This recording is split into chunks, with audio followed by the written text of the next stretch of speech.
Efectivamente, igual que ustedes, con el corazón arrugado, ¿no? Lo que pasa en Esmeraldas y en otros sitios del país es inaceptable. Y también con la indignación creciente al ver que un gobierno no hace absolutamente nada para retomar lo que debería ser la tranquilidad en nuestros hogares. Vea, Esmeraldas es particularmente doloroso, ¿no? Porque aparte de el azote que está sufriendo de la violencia, es uno de los territorios más olvidados del poder Así público. es. Los niveles de pobreza en Esmeraldas son entre los más altos del país. Y vea usted que Esmeraldas no tiene ni siquiera agua potable. Luz, servicios Y básicos. Esmeraldas, desde otra perspectiva, fíjese usted, es la sede de muchísimo del músculo económico de este país. Funcionan 2 centrales termoeléctricas, la refinería estatal, los terminales petroleros. Y pese a ello, fíjese usted, Esmeraldas ha sido tremendamente maltratada y está siendo tremendamente maltratada por el desgobierno y por estas olas de violencia creciente. Así que mi solidaridad con los compañeros, con la gente de Esmeraldas, en realidad una ola que azota a todo el país y que nos tiene realmente apenados e indignados frente a la inacción. Por fin se va el secretario de seguridad, que Sí. de aquello no ha tenido nada, porque aparte de su violencia en el lenguaje, en la comunicación pública, lo que ha caracterizado su gestión es la absoluta falta de iniciativas, la absoluta falta de gestión. Así que qué bueno que se vaya, ojalá el país pronto pueda respirar otros aires. Lo Ojalá triste es que podamos se van sin preocuparnos de rendir otros cuentas, temas. ¿no? Se van sin haber hecho nada, Y pero no sin sería rendir raro que cuentas. después de una semana sea analista político independiente que O opina sobre embajador. convivir o embajador en algún país amigo, ¿no? Es triste, de verdad, y hay que recordar que la provincia de Esmeraldas se encuentra en estado de excepción desde marzo del 2023, aunque ha pasado en varios estados de excepción. La gente se siente en medio de una guerra, víctimas de extorsiones, robos, sicariatos, de otras masacres, estas demostraciones de poder, esta disputa entre bandas en las que el gobierno, la policía, el Estado, pues no tenemos claro cómo está actuando, porque luego escuchamos estos mensajes que vienen desde la cárcel. ¿A qué juegan? Porque lo que sí es claro es que están jugando con la vida de las personas que a estas alturas no valen nada. 9:12, amigos. Bueno, le habíamos invitado al ingeniero Carlos Páez para hablar de la ciudad, para hablar de Quito, para hablar de la administración del municipio, y pues hemos tenido que iniciar con este contexto porque no podemos abstraernos de lo que está pasando en nuestro país y porque también hay una situación compleja en Quito con el tema de seguridad, aunque no llega a tener los alcances y los niveles tan grandes, tan violentos de lo que está pasando ahora mismo en Esmeraldas, en Guayas, en otras localidades del país. Ingeniero, bueno, se viene ya el cambio, la transición y estamos pendientes porque aparecen un montón de noticias sobre cómo está quedando el municipio. También el mismo alcalde electo, Pavel Muñoz, ha expresado algunas preocupaciones en torno a decisiones que se están tomando a última hora, ¿no? Y nos surge la duda, ¿cómo es y qué tan compleja es la administración municipal? Usted que ha pasado pues por ahí también nos puede contar con más pertinencia. Sí, es complejo, ¿no? El aparato municipal, del sistema municipal, que no solamente es la matriz del municipio, sino este universo de empresas públicas, de agencias y de otras dependencias que son parte de este sistema municipal. Es una maquinaria compleja y muy pesada, ¿no? Se ha dicho que tiene más de 20,000 empleados. Fíjese usted que su presupuesto debe estar bordeando los $1,000 millones y sobre todo las tareas que tiene que emprender son de una complejidad significativa, puesto que tienen que ver con la calidad de vida de la gente, con la cotidianidad de las personas, la obra pública, el servicio básico, el transporte, la calidad del espacio público, la recolección de basura y trámites como el pago de los impuestos, como las autorizaciones de construcción, como los permisos de bomberos. Es decir, el municipio es una instancia de gobierno muy cercana a la población y por ello está cotidianamente en la mira de los ciudadanos, y el desafío de poner en marcha este aparato municipal es ciertamente una tarea compleja. que requiere una visión estratégica de hasta dónde se quiere ir, pero requiere también de un compromiso político y un compromiso humano en términos de trabajar 24/7, ¿no? Para atender las demandas de la ciudadanía, los problemas de la ciudad, que penosamente, fíjese usted, en estos últimos años han ido más bien aumentando los problemas, ¿no? Lo que eran anteriormente momentos importantes de la ejecutoria municipal, empresas que tenían liderazgo nacional y regional, iniciativas municipales que nos estaban perfilando para un nuevo modelo de ocupación territorial, una nueva forma de vida en la ciudad, han sido puestos en la bodega, ¿no? Han sido relegados.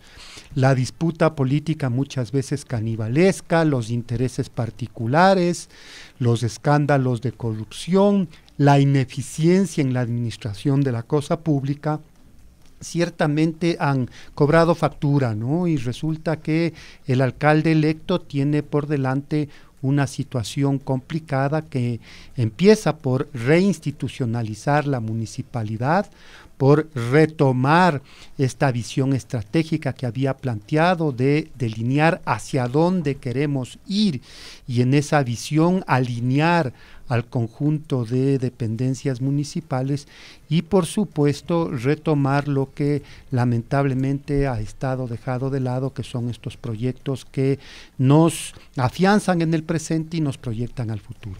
Carlos, cuando escuchamos, por ejemplo, hubo una publicación del diario El Universo, unos 400 empleados han ingresado a la administración municipal en la alcaldía de Santiago Guarderas, quien en mayo dejará el cargo. Según el municipio de Quito, era el 17 de marzo del 2023, hubo 10.000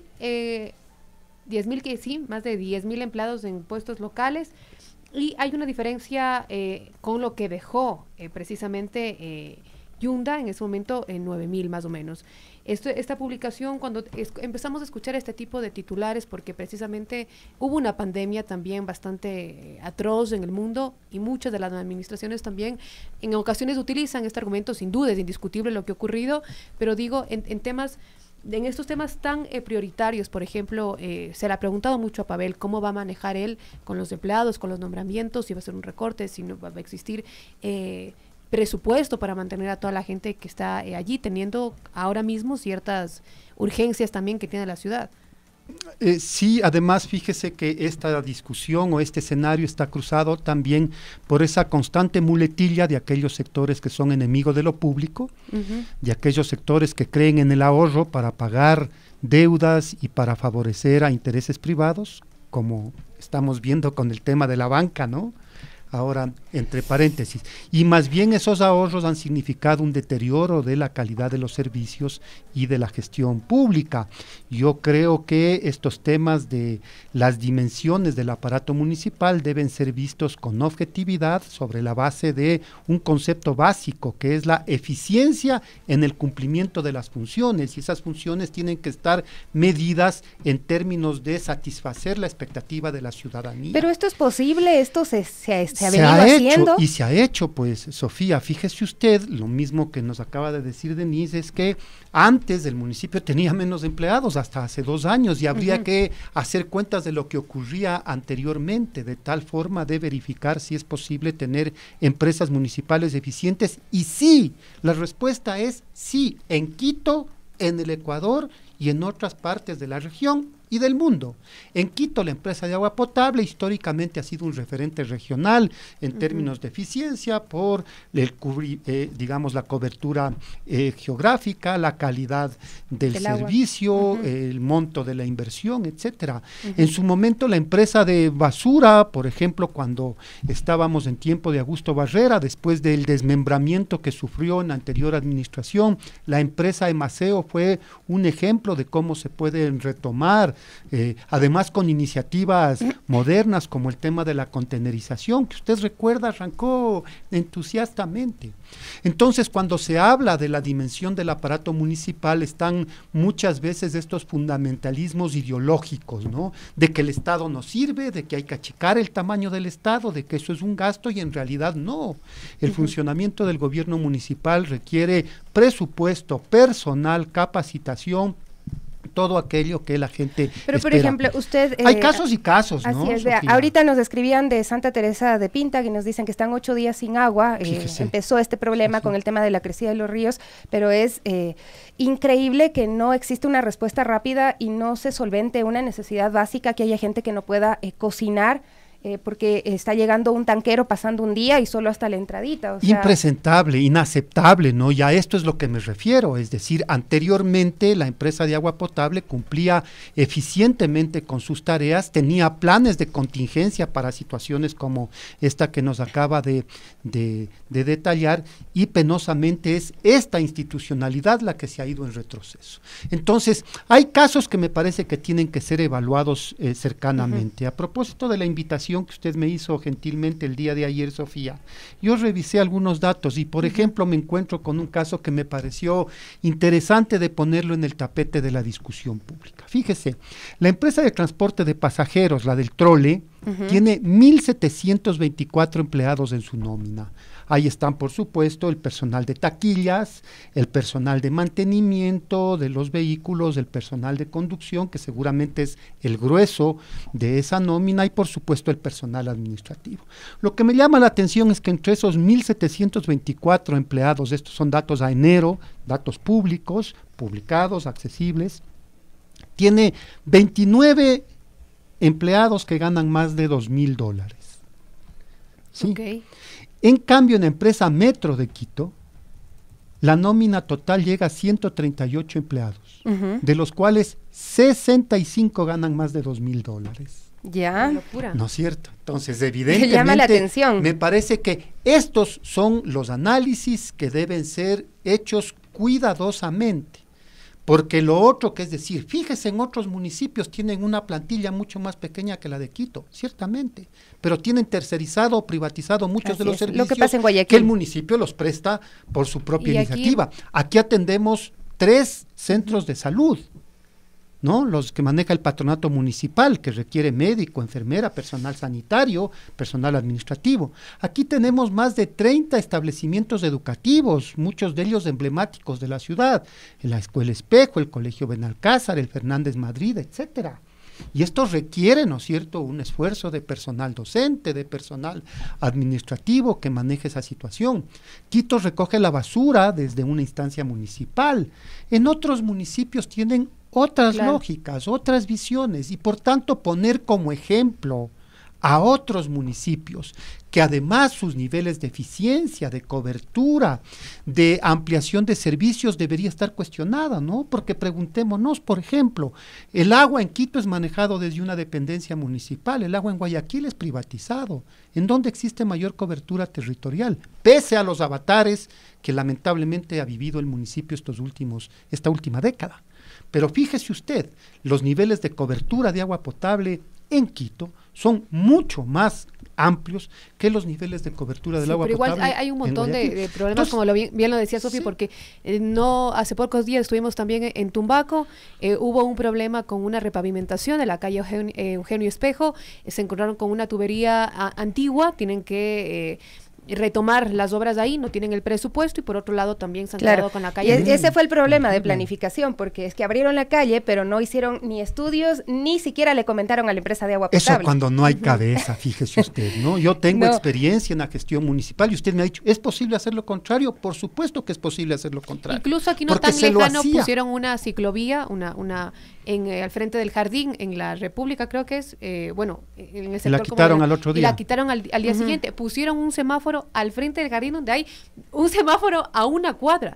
Entonces, claramente... Pusieron rompevelocidades en Ashiris y a las 15 días los quitaron porque la gente reclama. Fíjese, cuando no hay una visión estratégica, cuando no hay capacidad técnica, cuando no hay una cabeza que coordine y por eso cuando usted me preguntaba, ¿qué se le viene? Recuperar esa institucionalidad, es decir, que el alcalde sea jefe del gobierno. Ahora yo me pregunto es si la ciudadanía también está dispuesta. ¿Usted cómo ve también la reacción de la ciudadanía? Porque esto fue un dilema, primero cuando ganó Mauricio Rodas, cuando su estratega de campaña dijo, bueno, a los quiteños no les gusta el orden, no quieren ser Suiza, acá somos más desordenados, no queremos muchas normas, no queremos muchas multas. Claro, esa es una versión, fíjese ustedes, de aquellos que tienen la vida resuelta. a la gente que lamentablemente carece de muchas de las ventajas de vivir en una ciudad, requiere de una intervención gubernamental del municipio fuerte, sólida, por supuesto consultada, por supuesto debidamente difundida, por supuesto alimentada con los puntos de vista de la ciudadanía, pero se requiere aquello. Porque fíjese usted, ¿cuál es por ejemplo, el caso que usted pone? ¿Cuál es la primera, quizás el único ofrecimiento de campaña de Rodas que cumplió fue bajar las multas por mal estacionamiento? Esto fue un eje, no más multas. Recuerde usted, no más control, no más multas. Y una de las primeras cosas que hizo, aprovechando la mayoría que tenía en el Consejo, fue bajarse las multas por mal estacionamiento. Multas que me correspondió como secretario de Movilidad en su momento, no solo regularlas, sino hacer que se vigile su cumplimiento. Porque ¿qué es lo que ocurre ahora? Y aquí en este sector en donde estamos, yo camino diariamente por este sector en dirección a mi trabajo y me toca torear carros en todas las esquinas, a toda hora, independientemente de la circunstancia que ocurra. Entonces, ese descontrol, fíjese usted, ¿no es cierto? No queremos ser Suiza, posiblemente no. Yo creo que lo que queremos ser es un Quito vivible, un Quito respetuoso del espacio público, de los derechos de los ciudadanos, de la vida, de la situación de las personas más vulnerables. Eso es lo que necesitamos. Y para eso requiere orden. Carlos, de derechos, porque claramente la propuesta de Pavel y el equipo de Pavel viene con otros objetivos también, que es hacer una ciudad mucho más inclusiva en el tema de transporte, de movilidad, pero también derecho de las diversidades y las mujeres, que es algo que en las últimas alcaldías no lo hemos tenido. Incluso las desafortunadas declaraciones que tuvo precisamente la vicealcaldesa sobre las diversidades, sobre también el trabajo de las valga la redundancia, de las trabajadoras sexuales, etcétera. Y allí, por ejemplo, en la transición, ¿qué lectura tenemos? Porque hay también una información que es bastante hermética. La última publicación, por ejemplo, en el propio municipio, es la última reunión que tuvieron del metro. Y hay varios temas importantes que también van saliendo así en publicaciones de medios de comunicación. Sin embargo, es prioritario que también el municipio pueda brindar datos, actualice, diga, bueno, esto es lo que tenemos hasta el momento. No sé. ¿Cómo se está quedando el municipio? Eso creo que es un enigma en este momento, porque yo no sé si es que Pavel lo tiene claro también. Ayer dijo que estaba preocupado porque se estaba cambiando la estructura del municipio a un mes de dejar la alcaldía, ya que no se aceptó coordinar con Contraloría. Suspenderé la aplicación de la resolución mientras no verifique que beneficia a los quiteños ni limite la aplicación de nuestro plan. Esto es lo que dijo el día de ayer. Entonces, realmente el municipio que están recibiendo, que va a pasar a manos de Pavel Muñoz, ¿será manejable? Nos preguntamos. Y más que entrar en el detalle puntual de las cosas, a mí me parece que es el concepto y la visión que se tiene. Por ejemplo, en materia de derechos, si usted no incorpora a las organizaciones sociales que trabajan en esas líneas, evidentemente corre muchos riesgos de no poder consolidar sus políticas públicas, y de esto penosamente tenemos experiencia. Los temas de igualdad para las mujeres hay que trabajarlos con las organizaciones feministas. Así es. Los temas de respeto a los derechos de los peatones hay que trabajar con las organizaciones que trabajan en materia de movilidad sostenible. Los temas de inclusión de los sectores desfavorecidos hay que trabajarlos con las organizaciones sociales que trabajan esos temas. Por supuesto, se requiere talento de parte de las autoridades, se requiere experiencia y conocimiento del tema de quienes van a dirigir esos sectores, pero se requiere fundamentalmente sensibilidad para incorporar en la construcción de la política pública, en su formulación, en su aplicación y en su evaluación, el punto de vista de aquellos sectores organizados que han trabajado. ¿Qué es lo más complicado? ¿Dónde se traban las cosas? Me parece que en dos partes. La una es en no poder mover el aparato municipal.